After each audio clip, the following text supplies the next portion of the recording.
Hey guys, welcome back to the BuzWeaver channel. And in our top stories today, a bit of a story, a bit of a flashback, going back through time as part of the BuzWeaver archive, because we keep all this information and it's imperative and important to go over it as I adjust my microphone wire here real quick.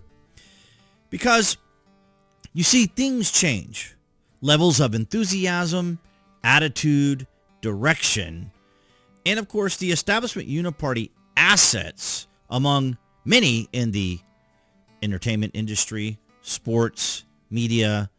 We all know these because we've talked about it here on the BuzWeaver channel, because we take the information, the chaos, the tumult, all of that together, the framing that is often used by the media. If you've not seen my last few videos, we talk about that framing and how there's a lot of misdirection. And of course, the idea here is the influence of the media, having the power of persuasion, and the authority, which they enjoy. They like that element of authority because of their authoritarianism. And of course, authorized voices, those sorts of things. So we started off from NBC News. Taylor Swift endorses Joe Biden for president. Swift had largely stayed out of politics before 2018, out of fear of isolating her audience. Not really sure about that. Maybe that was her more cautious stance, her fence-sitting milquetoast position. But in reality, if the Establishment Uni-party needs you as an asset, they will get in touch with you. And we saw all kinds of things happen with Taylor Swift and continuing to happen with Taylor Swift and the Swifties. Now, as I understand it, I've not looked into it for the specifics, but apparently Beyonce and or Taylor Swift were supposed to appear during the DNC, or the night of, when Kamala Harris was going to be there, and neither showed up. Now, don't know the validity of all that. I just heard a lot about it, but makes no particular difference whatsoever. And this is back from October the 7th, 2020. Taylor Swift fans have known all too well by now who she's voting for in November. Of course, she's an entertainer. She's in the entertainment business.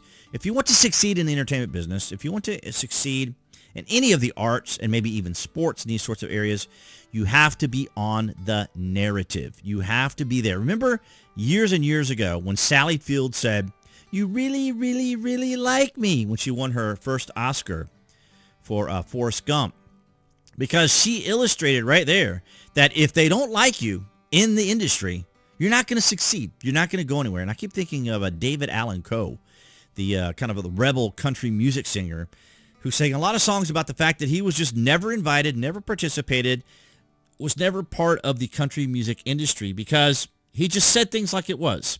And if you want to succeed, even in academia, you have got to follow the rules.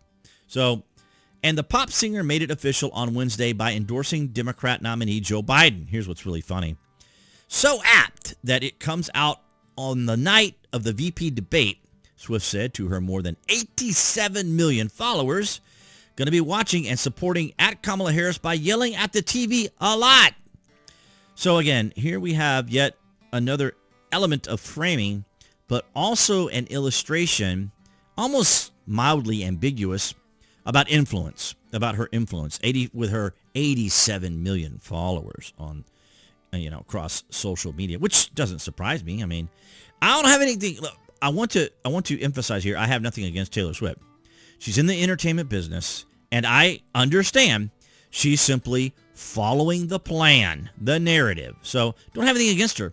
If she wants to succeed, if she wants to do well, unfortunately, she's got to pay the piper. She has to perform. Taylor Swift, here's what we just read. And you may remember, was this in, what magazine was this? V magazine? Is it Vogue? They don't call Vogue V.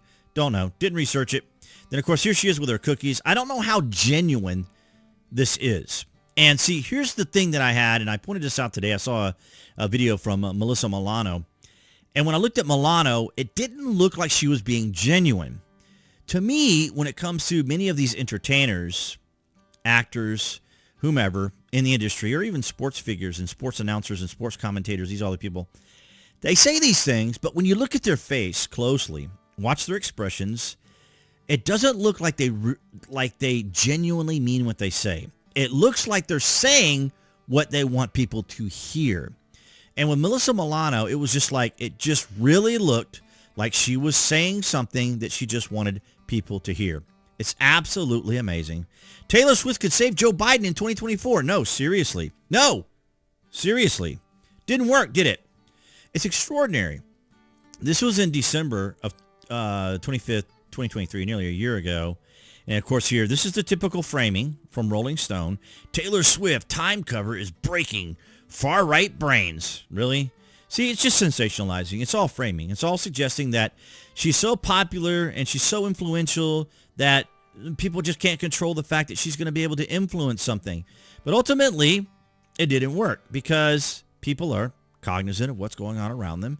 Most people, I would think, including everyone watching, has to go buy groceries for themselves or for their family. So, you know, the prices for that have gone up.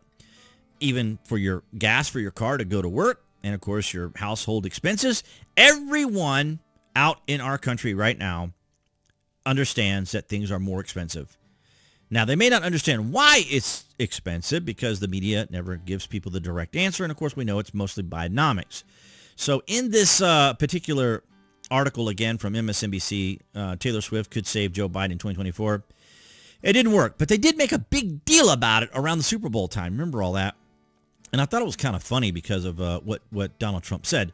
But she's talking about the debate. Now, I don't know which night of the debate it was. Let's see, what was the date on there when she was saying that on the debate? So this would have been October, and I don't recall when the debate was with Tulsi Gabbard. But this aspect here that I want to share with you completely ended Kamala Harris's continued pursuit of the presidency. I want to bring the conversation back to the broken criminal justice system that is disproportionately negatively impacting black and brown people all across this country today.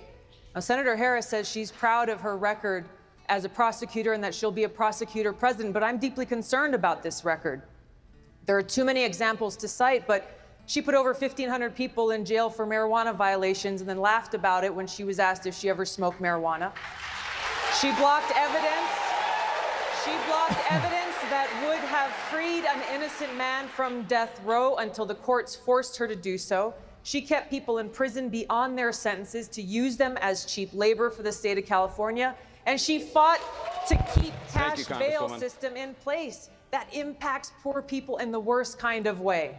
And that was it for Kamala Harris. That was the end for Kamala Harris. She fell all the way down to 1%. I mean, you have Andrew Yang, you have Corey Brooks. Oh, Corey was insufferable. Then, of course, you have Tulsi. She's at 3%. And then you had Tom, and then you had Amy Klobuchar at 6%. Kamala Harris was in last place, okay? So it is not unreasonable to conclude that when Joe Biden picked her, it was for a particular reason, which I don't necessarily have to spell out for you guys because you guys can figure it all out. It's absolutely extraordinary. And then, of course, the big announcement over the weekend on Saturday, we heard from Robert Kennedy Jr. Was it Friday or Saturday? Friday? Yeah. Either way, suffices to say that it's funny how the Democrats hold on to information because they're in D.C., you know, it's all about, as we say, influence and control and power. And so they know things. They know things about each other, and they do things against each other to kind of entrap people and put people in very difficult, compromising situations so that they can use that information as leverage against someone should that person not comply or work with or get along with or provide votes they promise, this sort of thing and the other. And they do all kinds of really bizarre tricks and underhandedness and just devious things to try to get people in compromising positions so that they can use that information later. And this is what we see here. Anderson alleged that in the 1970s he bought cocaine for $40 from RFK Jr. and his brother Joseph P. Kennedy II in a dorm room. So this dude waited 45 years to come out with this information. 45 years. He just held on to this information because, well, they found a time for it to be a suitable time to bring it out. And this is, to me, really the sadness of, did I just end that? I thought I'd turned it off. Timer. It's extraordinary to me because we can see, and we have seen, the lawfare against Donald Trump, the lawfare against Robert Kennedy Jr. Remember, they threw Robert Kennedy Jr. under the bus, right? They didn't give him Secret Service detail. Then his family shunned him at the behest of the Establishment Uni-party. And so he reached out to Kamala Harris for maybe a position in her cabinet, something like that, some part of the administration, and he was completely rebuffed. I mean, he didn't even get an opportunity to speak to Kamala Harris because, of course, like with Nancy Pelosi and Barack Obama, the Establishment two architects, they uninstalled Joe Biden. They completely removed Joe Biden from the ticket from pursuing the presidency because he had such a terrible debate. Remember the debate that he was going to win and that he was not going to leave even after that. It's absolutely extraordinary to me. This is also equally amazing.